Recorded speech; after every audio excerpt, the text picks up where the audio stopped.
Okay, well, we're going to start with the rig I caught the 11-pound coho on last time, 10.5 to be exact. I'll round up. And that is this Ace High Fly, purple, 50-pound leader, nice and heavy. And this is an Army truck flasher.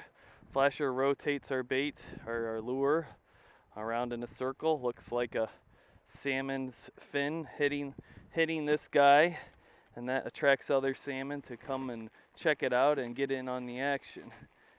Now I just need to get my scent. So sometimes I tip this guy with a piece of real herring, which I have in the cooler there. But right now, just because I want to start fishing right away, I'm going to just put a little bait, little scent here on that. And we don't want to put it on the fronds because it will potentially interfere with the action. Generally, I've heard you don't want to make a clicker noise with your reel because that seals, being the smart, intelligent mammals that they are attracted to that noise. So probably best not to give our fellow sea creatures an advantage. Now look over there, we see some seagulls circling. They're looking for herring because that's what they like to eat. In fact, when we're at the pier, they'll dive bomb our bait and sometimes get hooked on the hooks as they try to steal the bait. All right, so we got the hoochie on. Throw it into the water there. Let's get set up here on the engine. I'm gonna zoom in here on the depth finder, see what we're looking at. I don't see a whole lot in the water right now.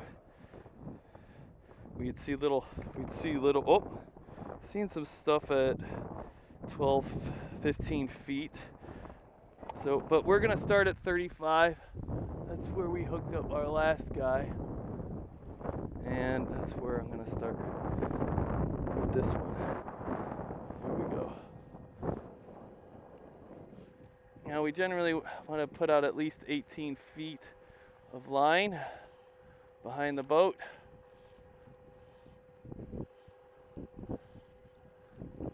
If I was fishing bait, sometimes I've hooked into fish at this point, just putting the line out like this and doing a slow troll. I'm actually steering with my rib cage right now, just a little bit, nothing fancy, just to make sure. And now I'm gonna release the tension on the rod a little bit as we descend the bait, or the lure. I'm gonna go down to 35 feet. And we'll start there, more or less 35. And we'll bring in a little tension on the rod there. See that nice bend? It might be too much bend. If we have too much tension on that clip that I just put on the line, oh, we will not necessarily catch fish. Now I'm actually seeing a lot of fish, a lot of different things on the bait finder now. I mean on the fish finder. It is a bait finder too, but, and we're only going 2 miles per hour, 1.5 according to my display. Coho like to go a little fast. They're aggressive salmon. Chinook or king salmon are slower. There are fish all around us. That is good. Oh my gosh, yeah, a lot. Oh, we're going right through a bait school. Holy moly.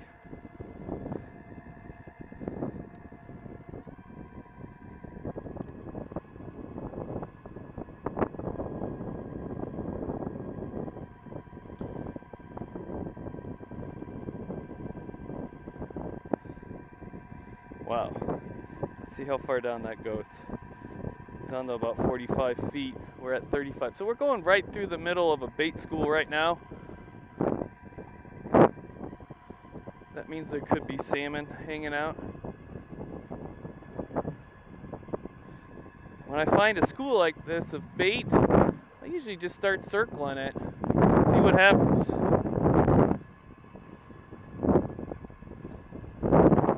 Now I'm gonna go with the tide.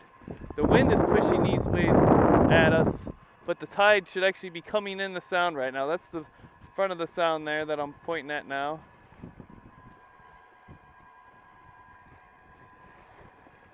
Now I'm going going 2.5 miles an hour without as much engine. Even though I'm going against the wind, I'm going with the tide coming into the sound, so I don't have to actually put as much engine to go the same speed.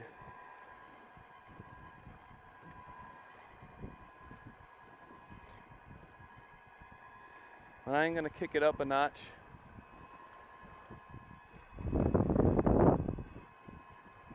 And usually when I'm doing stuff like this, I start getting other things ready that I haven't gotten ready. Like have the net a little more prepared, get some wires out of the way. Always looking up at that tip. You never know when we're going to have a fish on. And that rod tip will just snap up if a big fish gets on there.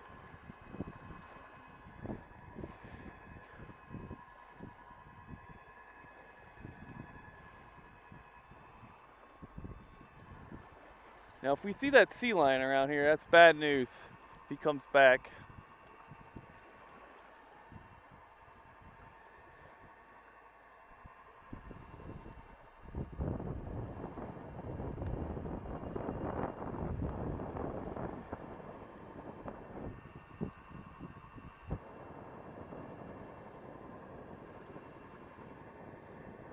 Now we're going a little fast.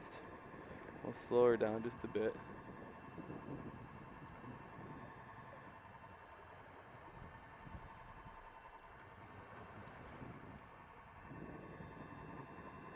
Definitely stuff in the water here. Luckily I don't see a lot of seaweed. Nothing to foul our line prematurely. Oh, that might be a bite. See, something might be tugging at it.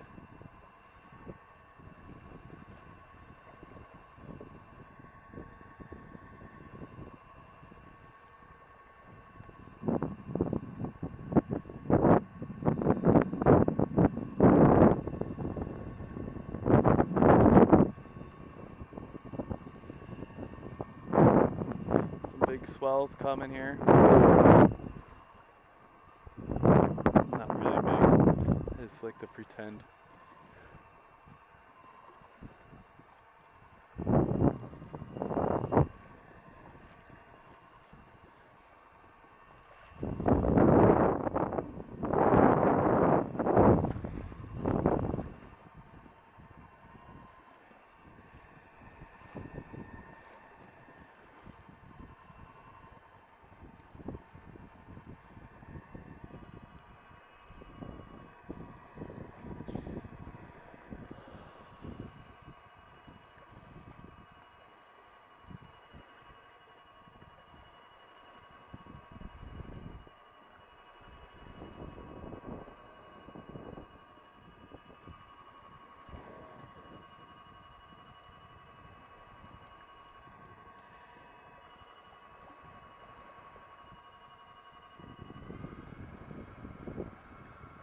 Speed it up a little bit on this turn. Sometimes I'll entice a strike. There are definitely fish below us here.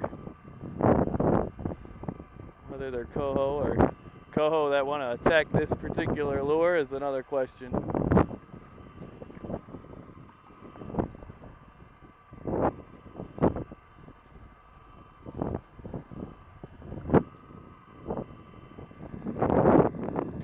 Going a swift 3.5.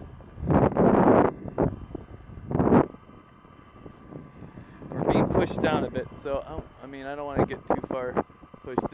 This is Skiff Point right out here, where that brown house is. There's a point right here that these salmon like to hug like crazy.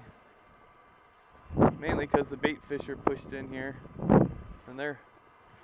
Oh, got a bite. Got one on. We're gonna slow her down. Oh yeah. Just like that, folks. Holy moly, look at that one. That's a big tail flop.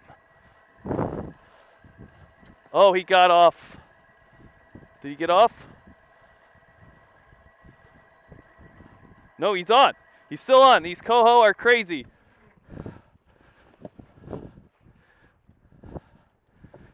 He's gonna fight.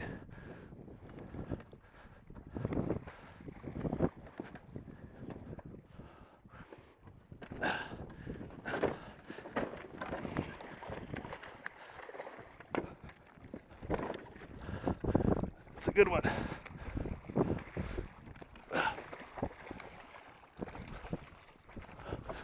Oh gosh, come on. We got him. Okay. All right, ladies and gentlemen, that is how you catch a coho. Decent sized. Woo! Let's get the fish bonker. It is wild. I can see the adipose fin.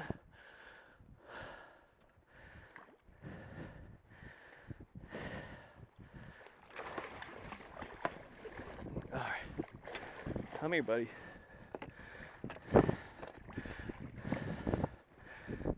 He's hooked pretty well. That's a nice size. Not huge, but good enough to bonk.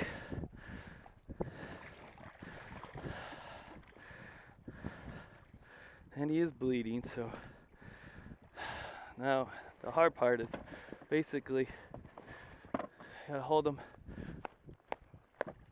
get him right between the eyes.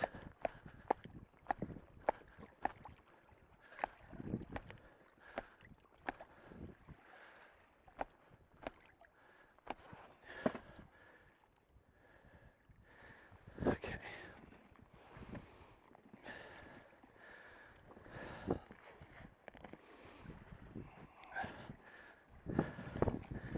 Give him one more bonk, just to make sure.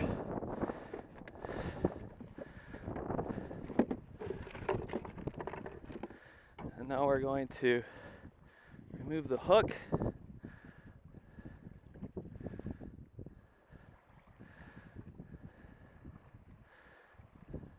We're going to bleed them out.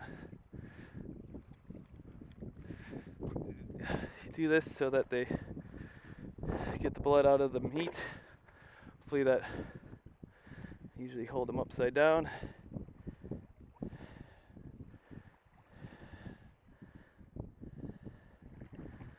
And there we go, ladies and gentlemen. It's a decent sized coho.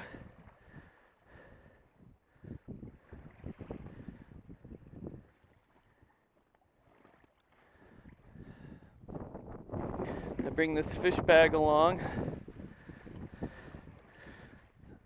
so that we can keep the blood to a minimum in the boat. Oh yeah, that's a decent fish. Put him in the ice box. And that's, wow, that was pretty good. 35 feet we hooked into a coho. We'll do it again.